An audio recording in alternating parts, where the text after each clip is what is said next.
So, what is the design cycle? The design cycle is an infographic used across the IB system to guide students through the process of creating a product. And it can be very complicated. It follows 4 main steps: inquiring and analyzing, developing ideas, creating the solution, and evaluating. Because this is kind of a lot, we will follow Jeff's journey as he tries to create sneakers. The first step will be researching, inquiring and analyzing. This phase of the design cycle is all about learning information which will be useful to you when designing a product.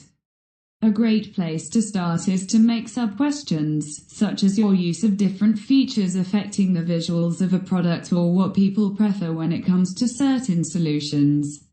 After this, you should take a look at existing products and find their pros and cons so you know what to carry over to your product and what to avoid. If you are worried about keeping on track, try making a Gantt chart to help you stay on schedule.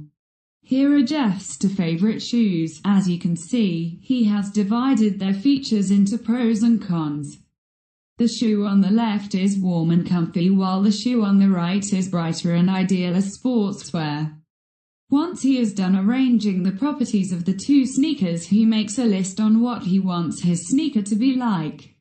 He concludes it should be useful for doing sports, comfortable and have a loose-fitting interior. Once you feel you have sufficient research, it is time to move on to the developing ideas phase.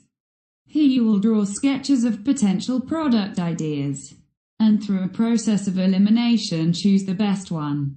Once you have chosen, you should make a final sketch which is annotated to help you and others understand the features of your product and why they are useful. Try starting out with 8 sketches of potential products. Remember that these are sketches though, not blueprints. Here is the sketch I used to make this video.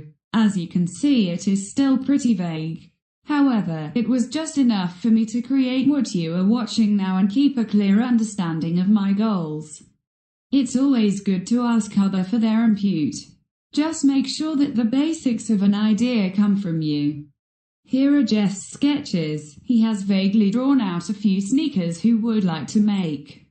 Out of those, he chose the one on the top right and proceeded to annotate it. As you can see, he even drew the grip of the shoe. After you are done developing ideas, it is time to create a solution. Start out by making a Gantt chart to manage your time and constructing a plan which will guide you through the steps of making the product.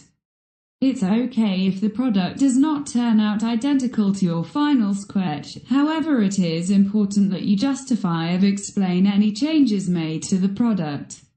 Also remember to always stay safe.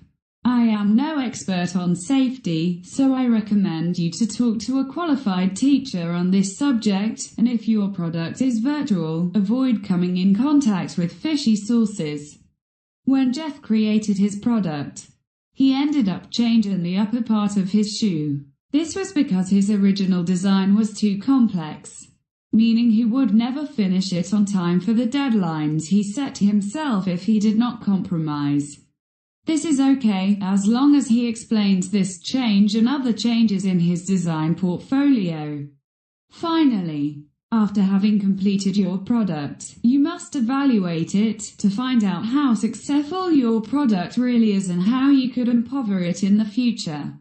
First, start out with a self-evaluation. How did your product turn out compared to your sketches? What are the pros and cons of this final product? Talk about the entire process. What went wrong? What did you do well? You should also have friends and peers test your product. If it is digital, send it to them and send out a form where they can judge your product. In Jeff's case, he realizes that he has not stuck to the plan. However, this did not compromise the quality of his shoe. He realizes he struggled with his time management and had trouble organizing. However, he has not finished evaluating his product. He calls his mate Bob to put on the shoes and go for a walk. Bob has 3 main criticisms of the shoe. The upper is too stretchy. The colors do not match his taste, and he would prefer a more comfortable sole. At this point, if you were in the IB, you would have finished the process. However, if you are at home, you can build on your product by once again following all the steps. With all these steps completed, Jeff heads off to write his portfolio after receiving his survey responses, which also concludes this video. Thank you for watching.